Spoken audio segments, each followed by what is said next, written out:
Ao anatin'ny fandrafetana ny CES kosa samy nanome anarana ary anendry solitena eo anivon'ny fisarana manokana amin'ny sahana ny fifidianana ny UDRC izay tarihana Andriamatoa Boza Julien sy ny UDRC izay tarihana Andriamatoa Lanirico Jean ny andaniny no manendry ho solitena mpitsarana ary ny ankilany kosa mpisolo vava. Vola ravavy eo amin'ny sary etsira Kotarsan mitondra ny andinindiny vaovao ho atsika. Mpisolo vava no solitena ao amin'ny CES naroson'ny UDRC miaraka amin'Andriamatoa Lanirico Jean. Araka ny fanazavana dia efa tamin'ny voalohan'ny volana aogositra nanolorana ny taratasy manendry ny solitena ny UDRC ao amin'ny CES ary samy nahazo dika mitovy tamin'izany ny teo anivon'ny fiadidiana ny toeteza mida primature araka ny fanazavana ny ten'Andriamatoa Pierre Tsiranana. Zavatra ty dia tsy nahita fa misy confusion be da be. Raha misy voalohany indrindra izay ato amin'ny UDRC dia nametraka izay taratasy tany amin'ny président Andry Nirina Rajoelina filohan'ny autorité de la transition et Antananarivo le 1er août 2013 tia taratasy nalefa tagny mikasika an'ilay olona apetraka anay agny zany miaraka amin'ny CV dia salambe koa ny agny amin'ny primature tranzay ihany koa dia salambe ihany koa misy taratasy izay namezana ny monsieur Marson Evariste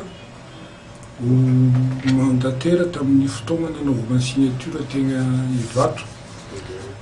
feuille de route ty dia ty eto ny signature zany mampilaza azy eto ka ty signature ty zany nanaovandreo jeu izy ty nanaovandreo jeu politique taty afara le jeu politique taty afara rehefa misy ny fanasorana CST tary Anosy dia ty nampiasaindreo ty zavatra ty sy ty kanefa ty tsy mitombona tony satria ty procuration napetraka ny président Lanirico Jean pendant le absence-ny teto Madagasikara tamin'ireo fotoana zay ka tonga ambo fa rehefa miverina le olona avy any an-dafy dia tokony miverina agny amin'le olona nanomezana le procuration zay namenanao zany fa tsy nataondreo tamin'ny UDRC zany fa zavatra hoe fa reo zany fa coup politique moa le zavatra nataondreo fa zahay ndraiky no fantatray dia zahay ny UDRC satria ny communauté internationale rehefa tonga eto ka rehefa misy fivoriana dia zahay aty no atsondreo. Ankilany ny UDRC izay miaraka amin'Andriamatoa Boza Julien kosa dia nanolotra magistrat de première grade isolitena azy ireo anatin'ny CES. Nosiritan'izy ireo ihany koa fa tsy manan-kera ny taratasy fanolorana olona ao amin'ny CES izay nataony Andriamatoa Lanirico Jean. Fa marianay fotsiny kosa fa ny anay teto amin'ny UDRC dia tsy afaka misaraka amin'ny politika sy ny teknika satria miainga eto aminay izy dia atokisanay amin'ny mpanao politika azy fa rehefa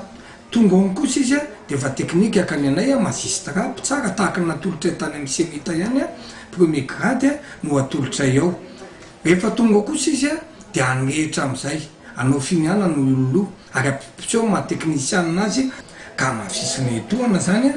fa hatramin'izay ka hatramin'izao aloha zany dia ny UDRC izay tarihana Andriamatoa Boza Julien no nahazo fankatoavana ara-panjakana sy miasa eto amin'izao firenena izao profony zany hitatsika zao fa tamin'le fanendrena CT sy ny fanendrena CST teo aloha teo nge le hoe nisy fanovany nanao lista koa nge ny tany fa hitatsika fa Andriamatoa Lanirico Jean sady tsy filohan'ny UDRC intsony no tsy UDRC intsony no tsy CST UDRC intsony fa olona tsotra ka mino izay fa raha manoratra izy na manoratra izy dia efa tsy misy lanja intsony izany tahaka n'ilay fanoratana nataony teo nanolotra CST teo izy fa izy indray ny voaroaka tsy CST intsony. Andrasana araka izany ny fanapa-kevitry ny mpanao sivana izay ho mpikambana eo anivon'ny CES ary ho fantatra amin'ny herinandro tena amin'ny mpisolo vava izay natolotry ny UDRC miaraka amin'Andriamatoa Lanirico Jean na ny mpitsara premier grade avy amin'ny UDRC tarihan'Andriamatoa Boza Julien no raisina ho mpikambana ao amin'ny CES.